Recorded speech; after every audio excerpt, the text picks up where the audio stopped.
Today I'm going to be showing you the #1 Blixen setup. The Blixen is by far one of the best SMGs in Vanguard, especially when you throw in these 4 certain attachments. Like, it's actually so busted, you need to use it ASAP.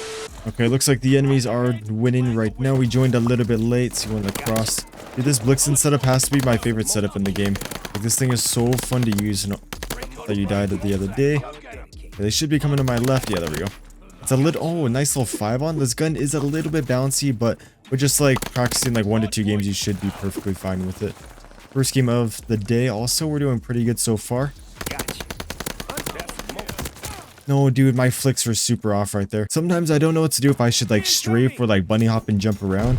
Usually, teammate, I tried to, oh, I think I saved the teammate. Let's go, boys. Leave a like for that. Where does peace in them? They should be actually coming from over here. Yep. Oh my gosh, boys, for peace. And typically where you find one enemy, that's where the rest of the enemies are going to be. Because in this game, there's squad spawns, and so you always spawn next to your teammates. So if you see one enemy, typically the enemies are going to be near, as long as your teammates and like you are killing the enemies. So they're actually like spawning in. Missing a couple of shots, but it's okay. Sometimes I feel like intimidated with my, not intimidated, but I feel like embarrassed when I miss shots.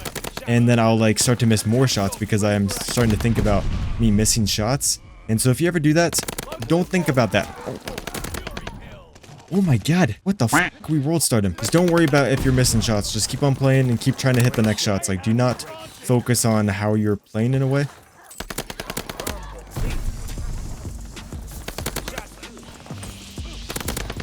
I was a little sketchy because I saw his teammates starting to press in.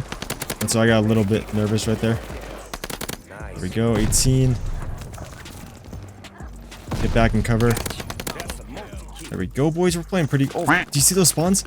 You just spawned on me. He's going to be pushing back. There we go, 21. Let's keep this up. Dude, they are just spawning on me. I feel like I can just sit right here and wait. Okay, I'm going to get back just because all the enemies know I'm behind that box. And they might just like start pre-firing it or just holding that lane. So I'm going to go from a different angle. On, there we go. 24, 1 more kill for the nuke. Leave a like if I get this. Oh my god, boys, we got the fucking nuke. Let's go. Dude, that was so close. I'm so hyped for that. Only because, like, that was so close. So we're missing shots right there, but you can't let that... Oh my gosh, look at that. Blixen is too nice. Yesterday on stream, I might actually stream today.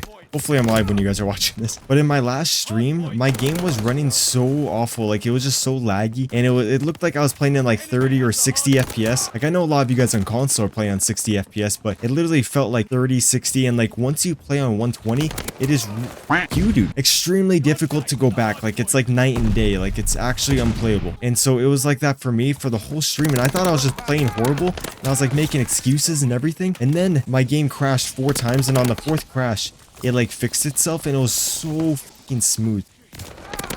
Like right now the game feels amazing. It's just so smooth. The smooth Vanguard. For a while I thought I was just... I couldn't shoot the gun. What was that? That was so annoying. Okay, we gotta piece them up, boys. We gotta go for a double nuke. I'm losing focus. Just start to chat about random things.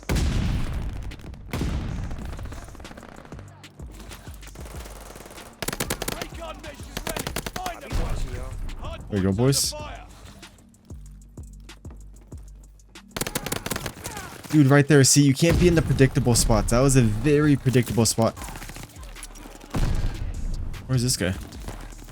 Oh, is he in this corner? Oh, no one sits there. That was not predictable at all. That was a great spot, actually. Come on, come on. Keep pushing. Keep pushing. Come on. There we go. I don't know which side they're spawning. Oh yeah, they're all over here.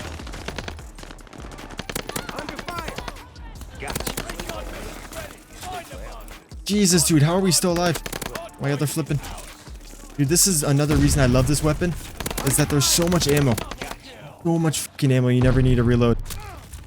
Okay, we gotta call on this V2 rocket very soon. There we go.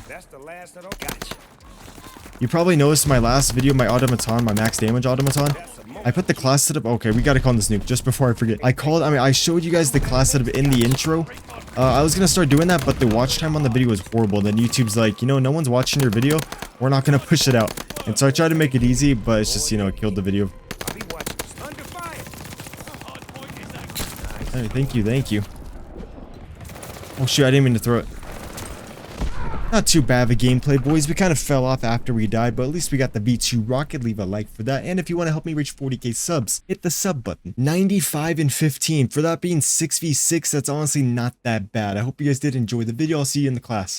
Ladies and gentlemen, let's jump right into this. Okay, to start things off with the muzzle, we want to make this weapon kill a little bit quicker, so a great attachment to do so is to run the recoil booster, which is going to increase the fire by 5.8%. We are going to be losing recoil control, but this weapon really doesn't have much recoil, so you shouldn't notice it. To also make the Blixen kill a little bit quicker, we're going to go to the barrel, and then we're going to add the Johnson 9-inch RMK, which is going to increase the overall damage, and then it's going to increase that fire rate, and so we're going to be able to get a consistent 3-shot kill up to medium range, and then we'll be able to kill the enemies a little bit quicker. We are going to be losing some recoil control. This is going to make the weapon a little bit bouncy, but as you guys saw in the gameplay, it's super manageable. It's very easy to control. It just takes a little bit of practice. Next up, we got the optics. So I think in the gameplay, I was running the slate reflector. It kind of matters on how I'm feeling in the moment. Sometimes I will run the iron sights. I know like X Pro and VZ, he likes the Magnus tack. I think these iron sights are horrible. Like they're just completely awful. Do not use those. If you do want to use the iron sights, I recommend you guys to run the Magnus CZA. This is a very clean, easy iron sight to use. And if you actually like the iron sights more than using like a regular optic, you will do better because the ADS speed is going to be increased by 2%. But for me, I usually just like that slate reflector. Since the recoil on this weapon is very easy to control, I want to go over to the stock, and then I want to increase the mobility. And so a great attachment to do so is to run the remove stock, increases that movement speed, ADS speed, and that sprint at fire speed. We are going to be losing more recoil control, but like I said before, you shouldn't really notice it, and with some practice, you should be perfectly fine. Even so, with the underbarrel, we're going to be using the S-Milli pistol grip, which is going to make us lose more recoil control, but we get more mobility. It's going to increase that sprint at fire speed, making us win way more gunfights. Say you do need some recoil control, which is totally okay. Try out the carbine grip or the hand stop. The hand stop is going to give you a balance between the vertical and the horizontal, and then the carbine is going to give you more vertical than horizontal, but you are going to be losing ADS speed, and so that's why I really don't like it. What you guys can also do to add more recoil control to the weapon is go over to the muzzle, take off that recoil booster, and then you guys can add like the F8 stabilizer, making this thing better at range, and then you guys could add the Mercury silencer or the M1929, and so that's all just personal preference. This is just like, you know, what I like to run. Next up on the magazine, I recommend you guys to add the 9mm 72 round mags. This is just going to increase the ammo count to 72. This is why this is actually one of the best SMGs in the game. I believe the MP40, my last MP40 class and the one before that, those ones kill quicker than the Blixen, but you don't have 72 rounds, and so that's why the Blixen for respawn is a very good SMG to run. We are going to be losing ADS speed, reload quickness, movement speed, but that's okay because we got the underbarrel and the remove stock to bring those values back up. Next up on the rear grip, so you guys can run the fabric grip if you want more mobility, but I really like when I have like zero initial recoil, and so a great attachment to run is the stipple grip tape. For the ammo, we are going to be running the lengthened round just to maximize that bolt velocity. I always try to get my bolt velocity as close as I can to 1,000 meters per second. We're still like not even halfway there, but it's not going to be as horrendous. Say you want a 2-shot kill, run the incinerator rounds. All you have to do is hit the enemy in the vital area twice. It's going to tick, and then you get that 2-shot kill. But I don't think it's that good because we're losing effective damage range and bolt velocity, and so I do recommend you guys just to stick with that lengthen. On the proficiency, I recommend you guys to run the fleet, or you can read through these and find the one that you like, but for me, I usually like to run around a little bit quicker. Lastly, for the kit, I'm going to be running the on-hand, fully loaded, or the quick. If I'm playing search and destroy, I'll usually run the quick or the on-hand. If I'm playing respawn, then I'll be running the fully loaded just so I can get that V2 rocket without running out of ammo. Here's the overview of the setup, and I highly recommend you guys to watch the automaton video because that class setup, oh my god, it's amazing.